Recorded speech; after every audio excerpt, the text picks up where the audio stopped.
Hey YouTube, Sig220 here. It's the day before Easter. Beautiful here in central PA. It's in the mid 70s, I believe.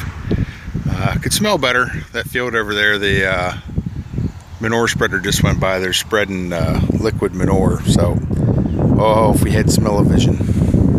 But anyways, kind of working here, trying to get caught up on things. Had some changes as far as career this year, so going to be home a little bit more, so hopefully do some more videos, be a little bit more in depth, try to get some other things going. But what I've got here is I've just prepped part of this bed. I've got about 5 to 6 feet done, and I've got a bunch of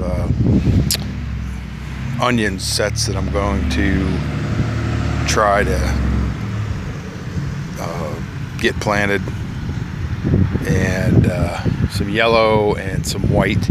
And I also have a couple elephant garlic. I'm going to try them in here. Last year I had actually the last 2 years I've had mainly just tomatoes and some peppers in here. Peppers have always done kind of crappy. The other year over in this bed, which you can see here, I haven't dug this one up. I forget what half of this stuff was. I had odds and ends left out of a bag that I threw on here last year.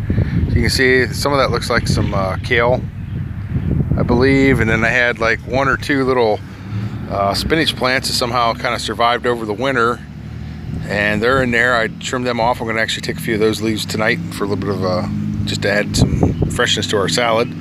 But I forget what the heck the rest of this is. But anyhow, just wanted to show you what I've done here. I've laid this out. I'm going to do, per the Mittleider, I'm going to do 4 rows of onion sets, 4 inches apart across, another 4 rows over here.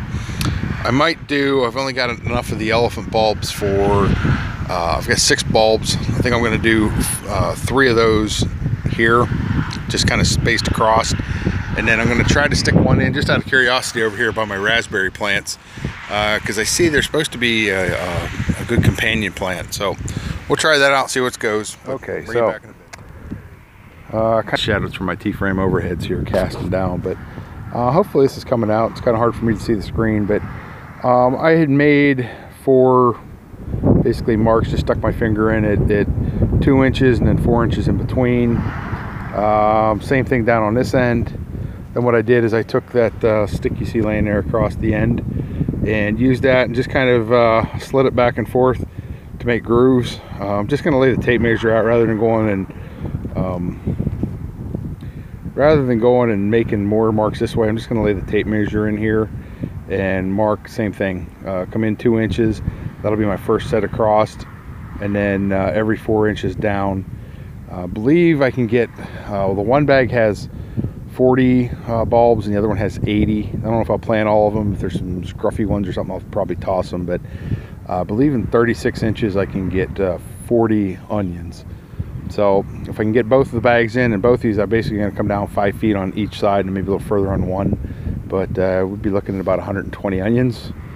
Don't know what I'd do with that many, but onion rings, I guess. All right, thanks a lot, YouTube. So have my helper working with me here, and we've got in a few rows. There's supposed to be 40 bulbs in the bag, but like I figured, a lot of them were either really tiny or they almost just seemed like they were already exhausted. It was almost just like the paper on the outside of the onion. But I've got about 30 to 35 sweet onions here, and then probably about 60 or so white onions.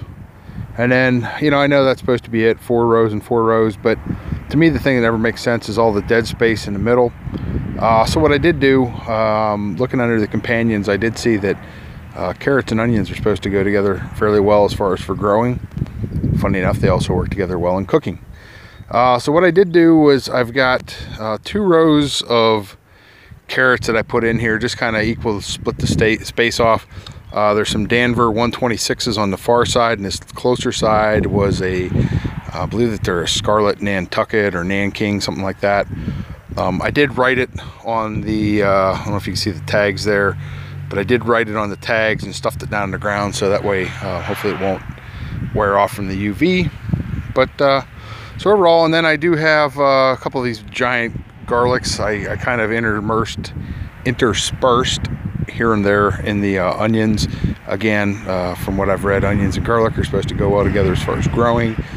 So I've put a couple of those out, and I've left 2 back. So there's 4 scattered in here. I've got 2 that I'm going to, if you can see over here, by where my raspberries are, I'm just going to try to put 2 in the ground and see what those do. So that's probably going to wrap it up for the end of the day here. It's nice, but they're calling later here a little bit. We're supposed to start getting some thunderstorms, so got a few other things I need to do before that gets here. So, all right, later.